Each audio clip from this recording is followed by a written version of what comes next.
नशरियात में एक बार फिर खुशामदीद सामीन। आप सुन रहे हैं रिफ़ा एफ़एम 102.2 रिफ़ा इंटरनेशनल यूनिवर्सिटी से बराह रास्त। मैं हूँ आपकी मेज़बान अरीबा सलीम। प्रोग्राम को कहते हैं सीडीसी टाइम है और इसका मकसद यही होता है कि स्पेशल नीड्स के साथ जो बच्चे हैं उनके हवाले से हम गुफ्तगू करें, मुख्तलिफ मौज़ूआत पर हम बात करते हैं। अगर आज के मौजू की बात करूँ सामीन, तो आज हम बात करेंगे लैंग्वेज डेवलपमेंट के हवाले से, क्योंकि जैसे कि बच्चे जब बोलना सीखते हैं तो इसमें बहुत सारी चीज़ों का किरदार होता है। बच्चे किस माहौल में हैं, किस तरह से वालिदैन उनको फैसिलिटेट कर सकते हैं और किस तरह से हम बच्चों की जो लैंग्वेज डेवलपमेंट का ये जो प्रोसेस है इसको किस तरह से हम उनके लिए आसान बना सकते हैं। तो आज हम इसी चीज़ पर बात करेंगे कि लैंग्वेज डेवलपमेंट को इनकरेज किस तरह से किया जा सकता है, इसको कैसे बेहतर बनाया जा सकता है, हम बच्चों की किस तरह से मदद कर सकते हैं। मेरे साथ मौजूद हैं एमन शहजादी साहिबा, स्पीच थेरेपिस्ट है, CDC में अपनी खदमात सर अंजाम दे रही हैं। प्रोग्राम को जो है उसका आगाज़ करते हैं। इसके अलावा आपको बताती चलूँ कि इस प्रोग्राम को आप ना सिर्फ हमारे FM रेडियो पर सुन सकते हैं, बल्कि इस प्रोग्राम को सोशल मीडिया पेजेस पर भी नशर किया जाता है। तो आपके पास ये सहूलत मौजूद होती है कि आप ये प्रोग्राम अगर आप नहीं देख पाते, अगर आप इसे मिस कर देते हैं, तो आप सोशल मीडिया चैनल्स पर इस प्रोग्राम को दोबारा देख भी सकते हैं। तो एमन, मैं आप सबसे पहले तो आपका शुक्रिया अदा करूँगी, आपने हमें वक्त दिया। ये बताइएगा कि CDC किस तरह का इदारा है और स्पेशल नीड्स के साथ जो बच्चे हैं उनके लिए किस तरह से काम कर रहा है। चाइल्ड डेवलपमेंट सेंटर एक ऐसा इदारा है जिसको रिहेबिलिटेशन सेंटर कहा जाता है। ये एक ऐसा इदारा है जो रिफ़ा यूनिवर्सिटी के ज़ेरे असर काम कर रहा है। इस इदारे में मल्टीपल थेरेपीज़ दी जाती हैं ऐसे बच्चों को जो ये एक स्पेशल नीड्स का इदारा है जिसमें स्पेशल नीड्स के बच्चों को थेरेपीज़ प्रोवाइड की जाती हैं।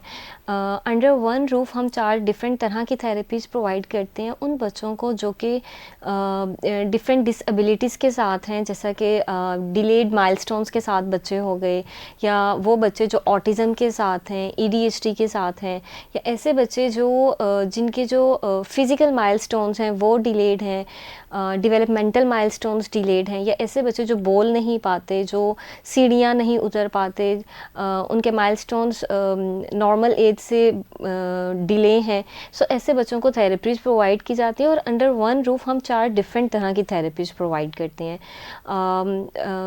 सबसे पहले अगर बात की जाए फ़िज़ियोथेरेपी की, तो हमारे पास जो फ़िज़ियोथेरेपिस्ट हैं वो उन बच्चों के साथ डील करते हैं जिनको ग्रॉस मोटर स्किल्स के मसले होते हैं, जैसा कि वो उनके माइलस्टोन्स जो हैं वो वक्त पे गर्दन नहीं संभाल पाते, या वो प्रॉपर इंडिपेंडेंट होकर चल नहीं सकते, दूसरों पर डिपेंडेंट होकर वॉक करते हैं, या सीढ़ियाँ सही से उतर नहीं पाते, चढ़ नहीं पाते। सो उनकी जो ग्रॉस मोटर स्किल्स हैं उन पर फिजियोथेरेपिस्ट उनका काम करते हैं।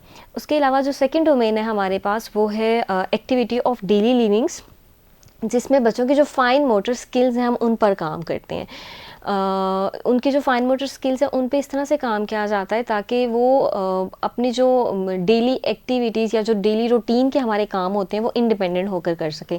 जैसे कि आपको कॉम किस तरह से करना है, आपको शू लेस किस तरह से टाइट करना है, बटन्स को किस तरह से बंद करना है, ग्रिपिंग सिखाई जाती है ताकि जो पार्मल ग्रिपिंग से जो पेंसिल ग्रिपिंग है उस तक लाया जाता है।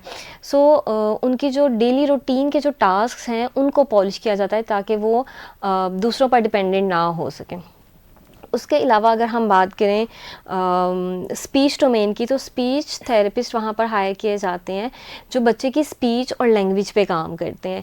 ऐसे बच्चे जिनकी स्पीच का प्रॉब्लम है या जो लैंग्वेज डिलेस के साथ हमारे पास बच्चे आते हैं उन पर काम किया जाता है, या ऐसे बच्चे जो कि हकलाहट का शिकार होते हैं, तोतला बोलते हैं, उनके पास रिसेप्शन तो होती है लेकिन उनकी एक्सप्रेसिव लैंग्वेज नहीं होती उनके पास, उनके एक्सप्रेशन पर काम किया जाता है। सो उनकी जो स्पीच और लैंग्वेज से रिलेटेड जो मसाइल हैं उनको वहाँ पर ट्रीट किया जाता है।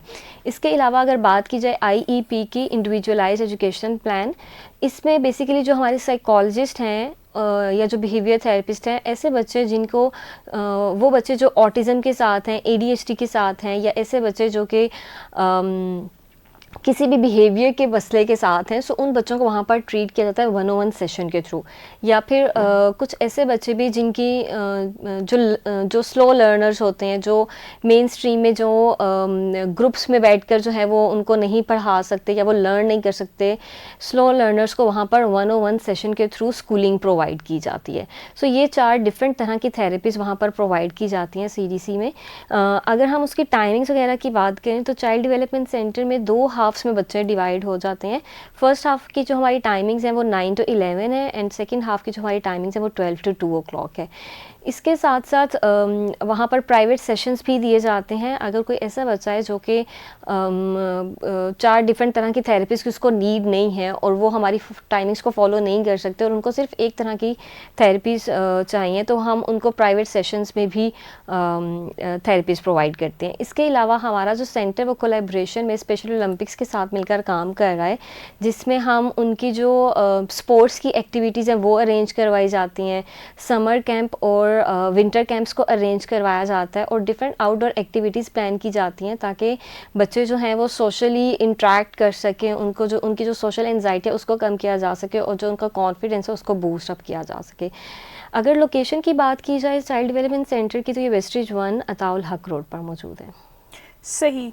और ये भी मैं आपको बताती चलूँ सामीन कि आज हम बात करेंगे लैंग्वेज डेवलपमेंट के हवाले से, जिस तरह से एमन ने बताया भी CDC के हवाले से कि एक रीहैब सेंटर है बच्चों के लिए और बहुत सारी उसमें जो है फैसिलिटीज़ मौजूद हैं। तो आप किसी भी हवाले से जो है वो रब्ता करना चाहते हैं तो नंबर हमारे स्क्रीन पर भी मौजूद होता है और मैं भी अनाउंस कर देती हूँ 0320786533। आप इस नंबर पर जो है वो रब्ता कर सकते हैं। बहरहाल जनाब, आज के टॉपिक की तरफ बढ़ते हैं। अच्छा एमन, जिस तरह से हमने लैंग्वेज डेवलपमेंट के हवाले से बात करनी है, तो जिस तरह से बच्चा बोलना सीखता है उस इस्तेलाह में लैंग्वेज को आप किस तरह से डिफाइन करेंगी as a speech therapist? Language एक ऐसा सिस्टम है जिसमें हम कन्वेंशनल सिंबल्स का इस्तेमाल करते हैं। वो कन्वेंशनल सिंबल्स वो साइन लैंग्वेजेस भी हो सकती हैं, वो हमारे जो स्पोकन वर्ड्स हैं जिनका इस्तेमाल करते हुए हम कम्युनिकेट करते हैं वो भी हो सकते हैं, या वो कोई भी रिटन चीज़ भी हो सकती है। बेसिकली लैंग्वेज एक ऐसा सिस्टम है जिसमें हम कम्युनिकेशन का इस्तेमाल करते हैं, जिसमें हम वर्ड्स का इस्तेमाल करते हुए कम्युनिकेट करते हैं, अपनी बात को दूसरों तक पहुंचाते हैं, दूसरों के जो आइडियाज़ हैं उनको अंडरस्टैंड करते हैं कि दूसरा बंदा क्या बात कह रहा है, या अपनी जिस तरह से हम बात को कम्युनिकेट कर रहे हैं, या जिस तरह से हम अपनी नीड्स और वांट्स को कम्युनिकेट कर रहे हैं, जिस तरह से हम अपने इमोशंस का इजहार करें, तो ये सारी चीज़ें जो हैं वो लैंग्वेज में आती हैं। लैंग्वेज एक ऐसा सिस्टम है जिसमें आप अपने वर्ड्स को इस्तेमाल करते हुए अपनी जो नीड्स या वांट्स हैं उनका दूसरों तक पहुंचाते हैं। इसमें बेसिकली 2 चीज़ें आ जाती हैं, एक रिसेप्टिव लैंग्वेज आ जाती है और एक एक्सप्रेसिव लैंग्वेज आ जाती है। एक्सप्रेसिव लैंग्वेज बेसिकली वो होते हैं जिसमें आप अपने जो आर्टिकुलेटर्स हैं, जो ये मूवमेंट है, आप इसका इस्तेमाल करते हैं और अपनी बात को दूसरों तक पहुंचाते हैं, जिसमें आप साउंड्स का, वर्ड्स का इस्तेमाल करते हुए अपनी जो ज़रूरियात हैं उनका इजहार करते हैं दूसरों के साथ। जबकि रिसेप्टिव लैंग्वेज जो है ना, इसमें बेसिकली हमारे पास अंडरस्टैंडिंग आ जाती है कि आपको चीज़ों का, वर्ड्स का, साउंड्स का, इन सारी चीज़ों को इस सारी चीज़ों की जो है ना अंडरस्टैंडिंग आ जाती है, आपकी कॉग्निशंस इन्वॉल्व होती हैं इसमें कि किस तरह से आप दूसरों की बात को समझते हैं और किस तरह से आप उन वर्ड्स और उन सेंटेंसेस के जो मीनिंग्स हैं उसको समझते हुए अपनी चीज़ों को आगे कम्युनिकेट करते हैं। सो रिसेप्शन में हमारे पास बेसिकली कॉग्निशन और अंडरस्टैंडिंग इन्वॉल्व होती है, जबकि जो हमारी एक्सप्रेसिव लैंग्वेज है उसमें हमारे पास आर्टिकुलेटर्स इन्वॉल्व होते हैं कि किस तरह से आपने साउंड्स को कहाँ ज़ुबान की मूवमेंट करनी है, किस तरह से लिप मूवमेंट करके जो वर्ड्स हैं उसको किस तरह से आर्टिकुलेट करना है। सो रिसेप्टिव और एक्सप्रेसिव दोनों चीज़ें जो हैं वो लैंग्वेज के उस ज़मरे में आ जाती हैं। अच्छा, ये बताइएगा कि लैंग्वेज की क्या डोमेन्स क्या होती हैं? लैंग्वेज की देखा जाए तो डिफरेंट डोमेन्स हैं। सबसे पहले अगर बात की जाए तो फोनोलॉजी, इसमें बेसिकली ये हमारा साउंड सिस्टम होता है जिसमें आप साउंड्स का इस्तेमाल करते हैं। डिफरेंट साउंड्स हैं, उनकी डिफरेंट मूवमेंट होती हैं। सो डिफरेंट साउंड्स को कनेक्ट करते हुए आप कोई वर्ड बनाते हो, लेकिन जब तक एक इंडिविजुअल को साउंड्स की अंडरस्टैंडिंग नहीं होगी तो आप वर्ड नहीं बना सकते हो। जैसे कि अगर मैं एग्जांपल दूं, एक वर्ड है गो, इसमें दो ही लेटर्स यूज़ हो रहे हैं, जी एंड ओ, जिसकी साउंड ग एंड अ है। सो लेटर्स इसमें दो यूज़ हो रहे हैं और साउंड्स भी इसमें दो हैं। लेकिन अगर देखा जाए, एक वर्ड है डो, DOUGH, इसमें भी साउंड्स दो ही हैं लेकिन लेटर्स उसमें 5 हैं। लेकिन अगर हम गो की साउंड में ग को रिप्लेस करके ड से रिप्लेस कर दें ग की साउंड को, तो एक पूरा वर्ड चेंज हो जाता है। तो जब वर्ड चेंज होता है तो उसका मीनिंग भी चेंज हो जाता है। सो फोनोलॉजी में बेसिकली साउंड सिस्टम आ रहा है कि किस तरह से साउंड्स को कनेक्ट करते हो, आप एक वर्ड बनाते हो और क्या अंडरस्टैंडिंग होती है उस साउंड की, किस तरह से। बेसिकली फोनोलॉजी में आपकी जो लिप की मूवमेंट है वो इन्वॉल्व होती है, जिसके थ्रू आप साउंड्स को निकालते हो। सो अगर इसमें प्रॉब्लम आ जाए तो बच्चे को पता है कि कैट कहना है, लेकिन अगर उसको फोनोलॉजी का मसला है तो बच्चा कैट में क को जो रिप्लेस कर देता है ट साउंड से, तो बच्चा कैट को टैट बोल रहा होता है। ये एक प्रॉब्लम आ सकती है अगर बच्चे को फोनोलॉजी का मसला हो तो। उसके अलावा अगर हम बात करें मॉर्फोलॉजी की, मॉर्फोलॉजी में बेसिकली आ जाती है, ये एक स्मॉलेस्ट यूनिट होती है जिसमें जो मीनिंग आ जाता है। इसमें बेसिकली मीनिंग इस तरह से आ जाता है जैसे कि एक वर्ड है, इसमें बेसिकली दो तरह के मॉर्फीम्स होते हैं, एक फ्री होते हैं और एक बाउंड होते हैं। जो फ्री मॉर्फीम्स होते हैं वो जैसे कैट और डॉग, दोनों का अपना अपनी अपनी जगह एक मतलब है, एक मीनिंग है। लेकिन अगर हम बात करें बाउंड मॉर्फीम होते हैं जो दूसरों पे डिपेंडेंट होते हैं, जैसे कि एक वर्ड है अनएक्सपेक्टेड, इसमें अगर हम यू और एन को सेपरेट करें तो वो अकेले कोई मीनिंग नहीं रखते हैं। लेकिन अगर हम उसको बाउंड कर देते हैं एक्सपेक्टेड के साथ तो वो दोनों मिलकर एक मीनिंग रखते हैं। बाउंड मॉर्फीम्स में दो चीज़ें आ जाती हैं, एक सफिक्सेस आ जाते हैं और एक प्रीफिक्सेस आ जाते हैं। सफिक्सेस मतलब जो बाद वाला है, जैसा कि हेल्पलेस, अगर हम लेस को सेपरेट कर दें तो वो अकेले कोई मीनिंग नहीं रखता, लेकिन वो हेल्प के साथ मिलकर एक मीनिंग रखता है। सो बेसिकली इसमें जो मीनिंग आ जाते हैं, एक स्मॉलेस्ट यूनिट है जिसमें वर्ड्स के मीनिंग्स आ जाते हैं। उसके अलावा कि किस तरह से वर्ड्स जो है ना वो बनाए जाते हैं, उनको स्ट्रक्चर किया जाता है और अल्टर किया जाता है to form a meaningful unit. उसके अलावा अगर बात की जाए सिंटेक्स की, तो ये भी एक डोमेन है लैंग्वेज की जिसमें हम सेंटेंस का जो स्ट्रक्चर है वो देखते हैं। जैसे कि हमें पता है कि सेंटेंस का स्ट्रक्चर जो बेसिकली होता है वो है कि subject plus verb plus object. ऐसे नहीं होता कि हम सब्जेक्ट को बाद में लें और वर्ब को पहले लें और ऑब्जेक्ट को एंड में रहने दें। सो इसमें बेसिकली आ जाता है कि किस तरह से एक सेंटेंस को बनाया जाता है। For example, the boy kicked the ball, ये एक प्रॉपर सेंटेंस है। लेकिन अगर इसमें बच्चे को अगर सिंटेक्स का मसला हो तो बच्चा जो है सेंटेंस प्रॉपर बोल नहीं पाता, वो इस सेंटेंस को आगे पीछे कर देता है। सो ज़रूरी नहीं है कि लैंग्वेज में ये सारे जो डोमेन्स मैं बता रही हूँ इन सब में मसला हो, किसी एक सेपरेट डोमेन का मसला भी हो सकता है किसी बच्चे को फोनोलॉजी का मसला हो, किसी बच्चे को हो सकता है कि सिंटेक्स का मसला हो। इसके अलावा जो नेक्स्ट डोमेन है उसमें सिमेंटिक्स आ जाते हैं। सिमेंटिक्स बेसिकली जो सेंटेंसेस में जो वर्ड्स यूज़ हो रहे होते हैं उनका सेपरेट एक मीनिंग होता है। अगर वो सेपरेट मीनिंग समझ आता है तो बेसिकली हम एक सेंटेंस को समझ सकते हैं। लेकिन अगर मीनिंग आपको वर्ड्स का समझ नहीं आ रहा तो आप एक सेंटेंस को समझ नहीं पाते हो। सो इसमें बेसिकली आपकी जो वोकैबुलरी है वो इन्वॉल्व होती है, आपकी जो वर्ड्स का मीनिंग है वो इन्वॉल्व होता है। वर्ड्स का मीनिंग समझ सकते हैं तो हम सेंटेंस अंडरस्टैंड करना हमारे लिए इजी हो जाता है। सिमेंटिक्स में बेसिकली पता हो कि अगर हॉट है तो उसका ऑपोजिट कोल्ड होगा। इस तरह से नहीं होता कि अगर हॉट का ही बच्चे को पता नहीं है तो वो उसको उसका ऑपोजिट नहीं पता। इसमें बेसिकली हमारे पास हर वर्ड का जो मीनिंग है उसकी अंडरस्टैंडिंग आ जाती है।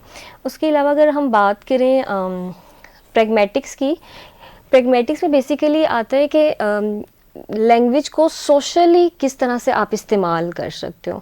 फॉर एग्ज़ाम्पल, अगर हम किसी से बात कर रही हैं तो हाँ, अगर मैं बोल रही हूँ तो आप वेट कर दोगे, अब मेरी बात सुनोगे, देन जब मैं खामोश होंगी तब आप उसका जवाब दोगे। सो ये चीज़ें प्रैग्मेटिक्स में आ जाती हैं कि जब आप किसी से इंटरेक्ट करो कि उसके क्या रूल्स होते हैं, बेसिकली उन रूल्स को जो अंडरस्टैंडिंग होती है वो प्रैग्मेटिक्स में आ जाती हैं। अगर आपको किसी से हेल्प चाहिए तो आप उसको डांट के उससे हेल्प नहीं ले सकते, आप उससे रिक्वेस्ट कर सकते हैं, आप उससे प्लीज़ कह सकते हैं। सो ये चीज़ें आपकी प्रैग्मेटिक्स में आती है कि लैंग्वेज को आप सोशली किस तरह यूज़ कर सकते हो। आई कॉन्टैक्ट इसमें आ जाता है, इसमें टर्न टेकिंग आ जाती है कि अपनी टर्न का वेट करना, या किस तरह से आप दूसरों के साथ ग्रीट करते हो। सो ये सारी चीज़ें प्रैग्मेटिक्स में आ जाती हैं कि लैंग्वेज को आप दूसरे लोगों के साथ किस तरह से यूज़ करते हो। लेकिन अगर इसमें प्रॉब्लम आ जाती है प्रैग्मेटिक्स में, तो बच्चा जो है वो बहुत शाउट डिफरेंट गैदरिंग से जाके शाउट कर सकता है, वो प्रॉपरली ग्रीट नहीं कर सकता, दूसरों की आंखों में देखकर बात नहीं कर सकता, आई कांटेक्ट नहीं दे सकता, और ना ही फिर वो अपनी टर्न का वेट करता है। सो ये सारी चीज़ें जो हैं ये प्रैग्मेटिक्स के अंदर आ जाती हैं कि आप सोशली लैंग्वेज को इस्तेमाल करना नहीं आ रहा होता। सो डिफरेंट डोमेन्स हैं, लेकिन हर डोमेन ज़रूरी नहीं है कि हर बच्चे को इन सारी डोमेन्स का प्रॉब्लम हो। किसी एक डोमेन का प्रॉब्लम भी हो सकता है, किसी 2 डोमेन्स का मसला भी हो सकता है, और इंडिविजुअली एक एक डोमेन का भी इशू आ सकता है। कुछ बच्चे हैं जो हैं वो हो सकता है वो उनको सिंटेक्स का प्रॉब्लम हो, कुछ बच्चों को प्रैग्मेटिक्स का इशू आ रहा होता है। सो ये डिफरेंट डोमेन्स हैं जो कि लैंग्वेज के अंदर मौजूद होते हैं। सही, ये तो आपने डोमेन्स की बात की, किस तरह से डिफरेंट डोमेन्स जो है वो मौजूद हैं, और किसी भी एक डोमेन का प्रॉब्लम हो सकता है बच्चे को, में भी उसको सोशली जो है सही तरीके से लैंग्वेज का इस्तेमाल ना आता हो। ये इसी तरह मुख्तलिफ मसाइल हो सकते हैं। हमने मुख्तलिफ प्रोग्राम्स में एमन हमने बात भी की माइलस्टोन्स के हवाले से, तो लैंग्वेज के भी क्या कोई माइलस्टोन्स होते हैं जिन पे पेरेंट्स को नज़र रखनी चाहिए कि वो किस तरह से जो है ग्रेजुअली किस तरह से बच्चे अचीव कर रहे होते हैं माइलस्टोन्स? बिल्कुल, डिफरेंट माइलस्टोन्स होते हैं जिनके थ्रू आपको पता चल जाता है कि बच्चे में चीज़ें जो हैं वो अकॉर्डिंग टू द एज चल रही हैं, नहीं चल रही हैं। कुछ बच्चे जो कि एक प्रॉपर जो हमारे पास जो एविडेंस बेस्ड एजेस होती हैं कि बच्चा इस एज में ये काम कर सकता है, बच्चा इस एज में ये काम कर सकता है, अगर चीज़ें उससे डिले चल रही हैं इसका मतलब है कि उसके माइलस्टोन्स डिले में जा रही हैं। फॉर एग्जांपल अगर हम बात करें 3 महीने की, तो 3 महीने में बच्चा जो है वो कुछ साउंड्स निकालना शुरू कर देता है, आ ओ इस तरह के साउंड्स निकालता है, चाहे वो ख़ुद से बात करते हुए निकाल रहा है, चाहे वो आप उससे कम्युनिकेट कर रहे हैं तो वो उस तरह से साउंड्स निकाल रहा है। सो 3 माह में बच्चा जो है वो डिफरेंट सिंगल साउंड्स निकालना स्टार्ट कर देता है। उसके अलावा अगर हम 6 मंथ्स का देखें तो 6 मंथ्स में बच्चा जो है वो बैबलिंग स्टार्ट कर देता है। कुछ 2 साउंड्स को मिलाकर जो है बच्चा वो साउंड निकालता है, जैसे एक कॉन्सोनेंट और एक वाउल को मिलाकर बच्चा जो है वो साउंड निकालता है, जैसे कि बा बा दा दा, इस तरह से करके बच्चा जो है वो साउंड्स निकाल रहा होता है। इसी तरह अराउंड 1 फर्स्ट बर्थडे 12 मंथ्स में बच्चा जो है वो सिंगल वर्ड बोल सकता है, मामा बाबा दादा, इस तरह से सिंगल वर्ड्स, चाहे वो अपने पेरेंट्स का नेम ले रहा है या कुछ भी, बच्चा जो है वो ये साउंड्स निकालता है। उसके अलावा अगर हम बात करें 18 मंथ्स में, तो 18 मंथ्स में एटलीस्ट बच्चे के पास 5 से लेकर 40 तक वर्ड्स का ज़हीरा उसके पास होता है। कोई भी वर्ड्स जो कि जिन अराउंड 5 to 40 वर्ड्स जो है ना वो उसके पास होते हैं। इसी तरह अगर हम बात करें 18 मंथ्स, तो 18 मंथ्स में बच्चे के पास ऑलमोस्ट 150 से लेकर 300 तक के वर्ड्स उसके पास मौजूद होते हैं।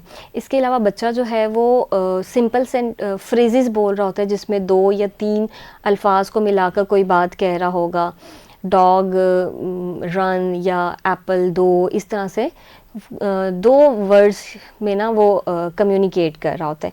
इसके अलावा अगर हम बात करें 2 साल के बच्चे की, 3 साल के बच्चे की, तो उसमें बच्चा जो है वो 900 to 1000 वर्ड्स का इस्तेमाल कर रहा होता है, और उसके अलावा वो छोटे छोटे क्वेश्चंस का इस्तेमाल करते हुए आपसे सवाल कर रहा होता है। इसके अलावा 4 इयर्स में बच्चा जो है वो एटलीस्ट 2000 वर्ड्स का इस्तेमाल कर रहा होता है, जिसमें बच्चा जो है कुछ ऐसे सेंटेंसेस बोलते हैं जो कि 5 अल्फाज पर मुश्तमिल होते हैं। सो इस तरह की जो चीज़ें हैं वो 4 साल में एटलीस्ट बच्चा कर लेता है। इसके अलावा 5 इयर्स में बच्चा जो है वो 2000 प्लस वर्ड्स की वोकैबुलरी उसके पास मौजूद होती है। इसके अलावा बच्चा जो है वो छोटी छोटी स्टोरीज़ जो डेली लाइफ, डेली रूटीन से रिलेटेड जो है ना वो आपके साथ शेयर कर रहा होता है। डिफरेंट चाहे वो स्कूल बेस्ड स्टोरीज़ हों या कुछ फेरी टेल स्टोरीज़ हों, तो छोटी छोटी स्टोरीज और छोटे छोटे सेंटेंसेस का इस्तेमाल करके वो कम्युनिकेट करते हैं। सो ये एक रेंजेस होती हैं जो कि एक आम बच्चा जो है वो इन सालों में ये काम कर सकता है और उसके पास इतने अल्फाज का ज़हीरा इस्तेमाल होना ज़रूरी होता है। लेकिन अगर इस तरह बच्चा जो है वो 3 मंथ्स में बैबलिंग नहीं कर रहा, 3 मंथ्स में कूइंग नहीं कर रहा, 6 मंथ्स में बैबलिंग नहीं कर रहा और फर्स्ट बर्थडे के अकॉर्डिंग वो कोई वर्ड भी नहीं बोल रहा और कोई साउंड्स नहीं निकाल रहा, इसका मतलब है कि चीज़ें जो हैं वो डिले में जा रही हैं। बिल्कुल, इन तमाम माइलस्टोन्स पे पेरेंट्स को जो है वो नज़र भी रखनी चाहिए। सामीन कराम, इस वक्त आप देखो सुन रहे हैं programme CDC time. CDC time ऐसा प्रोग्राम है जिसमें हम स्पेशल नीड्स के जो बच्चे हैं उनके हवाले से गुफ्तगू करते हैं, उनके मसाइल पर हम बात करते हैं। सामीन, आज हम बात करें लैंग्वेज डेवलपमेंट के हवाले से, किस तरह से लैंग्वेज डेवलपमेंट को इनकरेज किया जा सकता है, हम किस तरह से इसमें इंटरवीन कर सकते हैं और बच्चों की जो बेहतर तरीके से लैंग्वेज डेवलपमेंट हो सकती है उसमें पेरेंट्स का क्या किरदार होता है। इसके अलावा कौन से माइलस्टोन्स हैं, जिस तरह से अभी हमने माइलस्टोन्स पर बात की, इसके अलावा हम मज़ीद प्रोग्राम में बात भी करेंगे कि वो कौन से इन्वायरमेंटल फैक्टर्स हैं या कौन से जो आउटर फैक्टर्स हैं जो कि लैंग्वेज डेवलपमेंट को इन्फ्लुएंस करते हैं। क्योंकि ज़ाहिर है बच्चा जो है सोसाइटी में या वालिदैन के साथ या जिस फैमिली में जो है वो बड़ा हो रहा होता है तो उसमें जो तमाम चीज़ें होती हैं वो भी बच्चे की लैंग्वेज डेवलपमेंट में भी उसको जो है वो मदद कर सकती हैं। तो इस हवाले से हमारी एक बहुत ही अच्छी गुफ्तगू जारी है। मेरे साथ मौजूद हैं ऐमन शहजादी साहिबा, स्पीच थेरेपिस्ट हैं और सीडीसी में अपनी खिदमत सर अंजाम दे रही हैं। अच्छा, ये बताइएगा ऐमन, जिस तरह से बच्चा फैमिली मेम्बर्स के साथ इंटरेक्ट करता है और सबसे ज़्यादा तो पेरेंट्स के साथ ही इंटरेक्शन होता है, अपनी वालदा के साथ इंटरेक्शन करता है बच्चा, तो ये बताइएगा कि कौन से ऐसे इन्वायरमेंटल फैक्टर्स हैं जो बच्चे की लैंग्वेज डेवलपमेंट को इन्फ्लुएंस करते हैं। दो बहुत इम्पॉर्टेंट चीज़ें जो मैटर करती हैं वो ये है कि how much the talk the child hear, कितना ज़्यादा जो है ना वो कन्वर्सेशंस को, वोकैबलरी को या दूसरों की बातचीत को सुनता है। और फिर सेकेंडली ये कि how good that talk is, कि किस तरह की टॉक जो है ना वो आप लोग कर रहे हैं बच्चे से, किस तरह से बातचीत कर रहे हैं, उस पर किस तरह के वर्ड्स और कितने वर्ड्स आप यूज़ करें, ये दो चीज़ें बहुत मैटर करती हैं। जब एक बच्चा अपने पेरेंट के साथ इंटरेक्ट करता है, बात करता है, तो उससे उसका डिफरेंट वर्ड्स और डिफरेंट चीज़ों का एक्सपोजर होता है, उसकी जो लैंग्वेज है वो इन्हेंस होती है।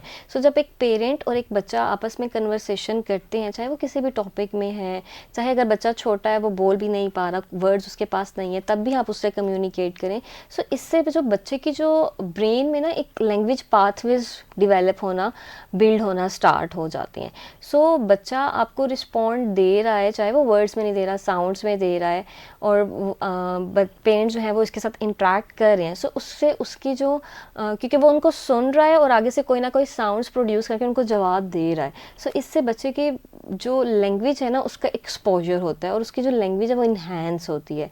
सो बहुत ज़रूरी है कि पेरेंट्स जो हैं वो बच्चे के साथ इंटरेक्ट करें। अगर तो बच्चे के साथ बच्चे का एक्सपोजर 2 साल से पहले हो रहा है स्क्रीन के साथ या किसी मोबाइल के साथ या टीवी देख रहा है, सो इससे जो है ना बच्चे की जो ग्रोथ है वोकैबलरी को लेकर या उसकी लैंग्वेज को लेकर या वर्ड सीखने की जो उसकी सलाहियत है, जो एक्सपोजर है, वो बहुत कम हो जाता है। सो ज़रूरी है कि पेरेंट्स जो है ना वो बच्चे के साथ जो है वो ज़्यादा से ज़्यादा इंटरेक्ट करें ताकि जो उसकी लैंग्वेज पाथवेज हैं वो अच्छे तरीके से और प्रॉपर एज पर डिवेलप हो सकें। सही। अच्छा, ये बताइएगा, क्योंकि हमने माइलस्टोन्स की भी बात की, तो स्पीच डिले या लैंग्वेज डिले, इन दोनों में क्या फ़र्क होता है? स्पीच डिले बेसिकली इसमें आपकी जो मोटर मूवमेंट्स है वो इन्वॉल्व हो जाती हैं कि किस तरह से आपने साउंड्स को मिलाकर कोई वर्ड बनाना है। सो जो बच्चे के पास बच्चा जो है ना वो अनएबल होता है कि वो साउंड्स का इस्तेमाल करते हुए वर्ड बना सके, या जो उनकी साउंड की जो प्लेसमेंट है वही ठीक तरह से नहीं हो सकती। सो बच्चा जो है ना जो एक्सप्रेसिव जो चीज़ें हैं ना उसमें उसको प्रॉब्लम आ रही थी कि बच्चा साउंड्स को मिलाकर साउंड्स नहीं बोल पा रहा होता या साउंड्स को मिलाकर एक वर्ड नहीं बना पा रहा होता। सो स्पीच डिले में बेसिकली इस तरह के मसले आते हैं। या फिर अगर वो बोल रहा है तो वो उसमें आर्टिक के एरर्स आ रहे होंगे, वो साउंड्स को दूसरे साउंड से रिप्लेस कर देता है, जैसा कि वो रैबिट को वैबिट बोल रहा होगा। सो स्पीच डिले में ये चीज़ें आ जाती हैं। जबकि अगर हम लैंग्वेज डिले की बात करें तो लैंग्वेज डिले में बेसिकली ऐसी चीज़ें आती हैं जिसमें आप बच्चा जो है ना वो अंडरस्टैंड नहीं कर पा रहा था, उसकी कॉग्निशंस इसमें इन्वॉल्व होती हैं। वो ना ही अपनी अल्फाज का इस्तेमाल करते हुए अपनी बात को कम्युनिकेट कर सकता है और ना ही वो दूसरों की बात को अंडरस्टैंड कर सकता है। वो वर्ड्स को रिलेट नहीं कर सकता, उन चीज़ों को जो एक्शंस होते हैं उनको एसोसिएट नहीं कर पा रहा होता उन वर्ड्स के साथ। सो इस लैंग्वेज में बेसिकली उसकी अंडरस्टैंडिंग में प्रॉब्लम आ रही होती है। फॉर एग्ज़ाम्पल हमारे पास एक बच्चा आ रहा है, उसके पास रिसेप्शन में चीज़ें हैं, उसको पता है ये कैट है, ये रैबिट है, सारे ऑब्जेक्ट्स का उसके रिसेप्शन में हैं ये चीज़ें। लेकिन लास्ट डेज में उसको कोई क्वेश्चन करना था, उसको वो क्वेश्चन बनाने नहीं आ, उसकी वोकैबुलरी में इतने वर्ड्स नहीं थे कि उसको वो इस्तेमाल करते हुए अपना क्वेश्चन मुझसे कर सकता।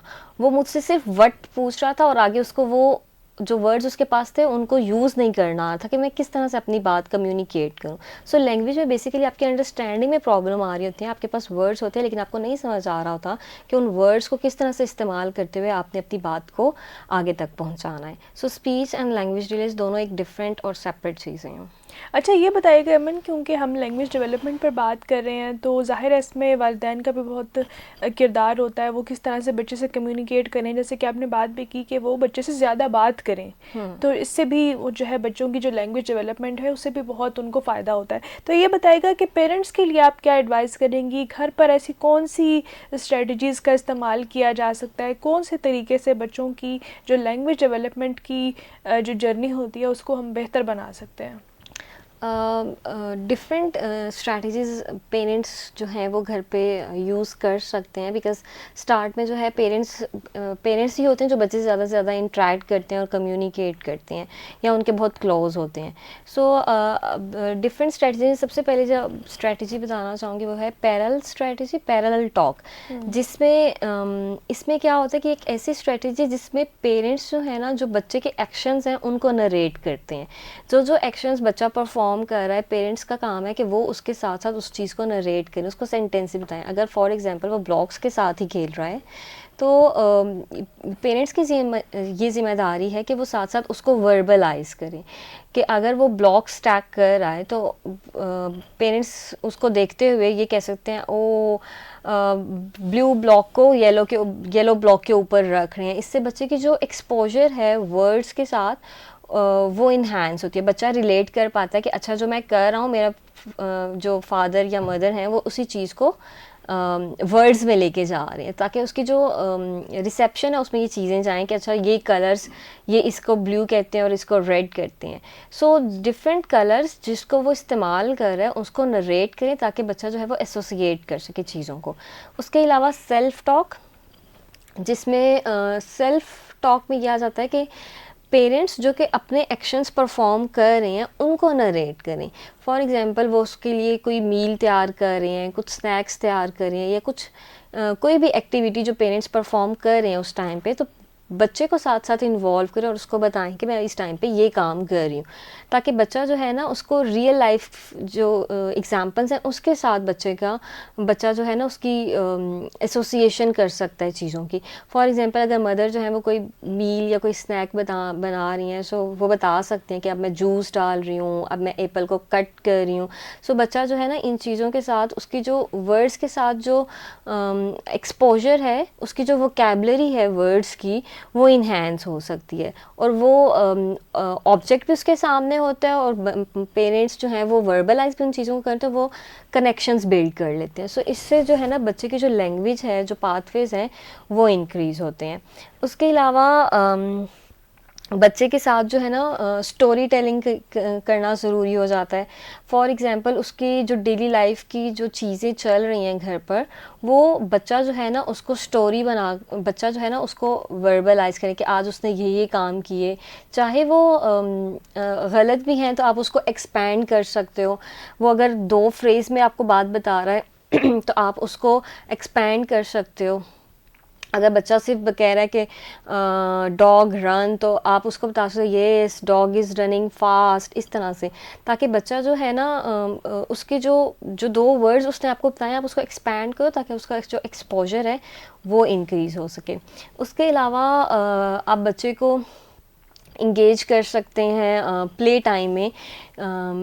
प्ले टाइम में अगर आप उसको इनकरेज कर सकते हो उसको, ताकि उसकी जो कन्वर्सेशन है उसको स्टिमुलेट कर सकते हो। प्ले टाइम में आप बच्चे से कुछ ऐसे क्वेश्चंस कर सकते हैं जो कि ओपन एंडेड हों, सिर्फ उनका जवाब जो है वो येस और नो पे मुश्तमिल ना हो। कुछ ऐसे क्वेश्चन करेंगे जिसको वो थोड़ी बात को बढ़ा कर बता सके, उसको एक्सपैंड करके एक जुमलों में बता सके। सो इस तरह के स्ट्रैटेजीज़ का इस्तेमाल करते हुए पेरेंट्स जो है ना वो बच्चे की जो लैंग्वेज है उसको इन्हेंस कर सकते हैं। सही सामने कराम, इस वक्त आप देख रहे हैं प्रोग्राम CDC टाइम, और आज हमने बात की लैंग्वेज डेवलपमेंट के हवाले से कि वो कौन से तरीके हैं जिनसे बच्चों की जो लैंग्वेज डेवलपमेंट है, जब बच्चे बोल चाल सीख रहे होते हैं, जब बच्चे बोलना सीख रहे होते हैं, जब बच्चे अपने वालिदैन के साथ इंटरेक्ट करते हैं, उनसे बात करने की कोशिश करते हैं, मुख्तलिफ़ अल्फाज सीख रहे होते हैं, तो इब्तदाई कुछ सालों में किस तरह से जो बच्चों के जो माइलस्टोन्स हैं, पेरेंट्स को, वालिदैन को इस हवाले से इल्म होना चाहिए, और वो कौन से फैक्टर्स हैं जो लैंग्वेज डेवलपमेंट को जो है इन्फ्लुएंस करते हैं, और किस तरह से बच्चों की इस प्रोसेस में जो है वो मदद की जा सकती है, वालिदैन किस तरह से फैसिलिटेट कर सकते हैं, इस हवाले से आज हमने तफसील से बात की। मेरे साथ मौजूद रही एमन शहज़ादी साहिबा, जो कि CDC में अपनी खिदमात सरअंजाम दे रही हैं, और इस हवाले से आज हमारी तफसील से गुफ्तगू जो है वो जारी रही। प्रोग्राम का वक्त क्योंकि मुख्तसर है एमन, कोई आप मैसेज देना चाहें पेरेंट्स को लैंग्वेज डेवलपमेंट के हवाले से और आज के टॉपिक के हवाले से? एक तो ये कि अगर आपके बच्चे किसी ऐसे प्रॉब्लम का शिकार हैं जो कि स्पीच या लैंग्वेज डिले के साथ है, सो उसको एक तो ये कि आप उनको ज़ेरे नज़र रखें, ताकि अगर आपको कोई ऐसा रेड फ्लैग मिल रहा है तो उसको और डिले में मत लेके जाएं। एज़ सून एज़ पॉसिबल किसी भी स्पीच एंड लैंग्वेज थेरेपिस्ट से कंसल्ट करना चाहिए, ताकि जो उनकी डिलेज़ स्पीच या लैंग्वेज डिलेज़ हैं तो उन पर जल्दी से जल्दी जो है ना वो थेरेपीज़ बच्चों को प्रोवाइड करनी चाहिए, ताकि उनकी जो स्कूलिंग है वो स्टार्ट होने से पहले पहले बच्चों के जो कंसर्न्स हैं वो ठीक किए जा सकें। उसके अलावा अगर पेरेंट्स को कहीं पर भी कोई एक रेड फ्लैग नज़र आ रहा है तो उसको पेरेंट्स को चाहिए कि वो बच्चों के साथ कम्युनिकेट करें, उनकी जो स्क्रीन टाइम, उसकी जो मोबाइल का जो टाइम है वो थोड़ा थोड़ा करके उसको रिड्यूस करना चाहिए। और पेरेंट्स को चाहिए कि वो बच्चों को कन्वर्सेशंस में लेकर आएँ, ताकि उनका जो ध्यान है वो स्क्रीन और मोबाइल से हटकर जो रियल लाइफ जो डेली एक्टिविटीज़ की चीज़ें हैं उनमें लेके आना चाहिए, ताकि इस तरह के जो प्रॉब्लम्स हैं उनसे बचा जा सके। बिल्कुल, बहुत ही अहम बात है कि बच्चों का जो स्क्रीन टाइम है आजकल बहुत ज़्यादा है, जिसकी वजह से वो बातचीत में जो है वो ज़्यादा दिलचस्पी नहीं लेते, जिसकी वजह से उनको स्पीच डिले और स्पीच के जो भी डिसऑर्डर्स हैं, ज़्यादातर बच्चे इस चीज़ का शिकार भी हैं। तो वालिदैन को चाहिए कि स्क्रीन टाइम को जो है वो कम करें, और जो उनकी एक्टिविटीज़ हैं जिसमें उनको सोशली जो है स्किल्स उनको हासिल हों, तो इस हवाले से वालिदैन को चाहिए कि वो ख़ुद भी बच्चों के साथ इंटरेक्ट करें। जैसे कि हमने बहुत सारी स्ट्रेटजीज़ पर हमने बात भी की कि स्टोरी टाइम होना चाहिए, वालिदैन को बच्चों से बात करनी चाहिए, ना कि उनको डिफरेंट गैजेट्स के साथ इन्वॉल्व कर दिया जाए। तो ये तमाम तर चीज़ें हैं सामने कराम, और आज हमने लैंग्वेज डेवलपमेंट के हवाले से बात भी की। तो उम्मीद करती हूँ कि आज का प्रोग्राम आपके लिए बहुत इन्फॉर्मेटिव रहा होगा, और प्रोग्राम का वक्त क्योंकि मुख्तसर है तो आपसे इजाज़त लेना चाहूँगी। अगर आप किसी भी हवाले से CDC रब्ता करना चाहते हैं तो नंबर जो है 0320786533, आप इस नंबर पर रब्ता कर सकते हैं। तो सामीन, मुझे दीजिए इजाज़त। मैं हूँ आपकी मेज़बान अरीबा सलीम, और आपसे फिर मुलाकात होगी CDC टाइम के किसी और एपिसोड में। तब तक के लिए अपना और अपने बच्चों का ख्याल रखिए। अल्लाह हाफ़िज़।